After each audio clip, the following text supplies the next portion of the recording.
Kerala poultry farmers association Vadakkanchery unit സമ്മേളനം Alathur MLA TM Sasi ഉദ്ഘാടനം ചെയ്തു. Association president PC Muhammad Ali അധ്യക്ഷനായി. സംസ്ഥാന ഭാരവാഹികളായ Majeed Vettathur, Syed Manalaya, unit secretary AK Suresh, KM Dileep എന്നിവർ സംസാരിച്ചു.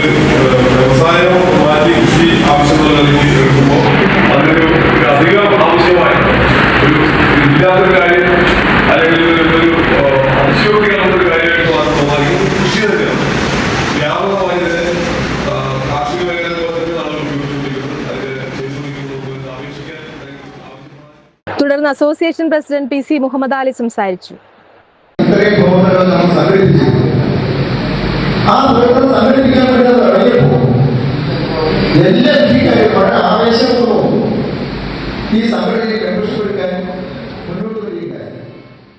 തുടർന്ന് നിലവിൽ ഈ മേഖലയിൽ ഉണ്ടായിട്ടുള്ള വിവിധ പ്രശ്നങ്ങളെ വിലയിരുത്തി കോഴിക്കൃഷി അഗ്രികൾച്ചർ വിഭാഗത്തിൽ ഉൾപ്പെടുത്തണമെന്നും ചകിരിച്ചോറിന്റെ വില വർധനവ് കൃഷിക്കാരെ പ്രതിസന്ധിയിലാക്കിയിരിക്കുന്നെന്നും ആയതുകൊണ്ട് കൃഷിക്കാർക്ക് മിനിമം വളർത്തുകൂലി 12 രൂപയാക്കണമെന്ന് കമ്പനി ഉടമകളോട് ആവശ്യപ്പെടുകയും അത് അനുവദിച്ചു തരാത്ത പക്ഷം ഫാമുകൾ അടച്ചിട്ട് പ്രക്ഷോഭത്തിലേക്ക് പോകണമെന്നും കർഷക സംഘടന.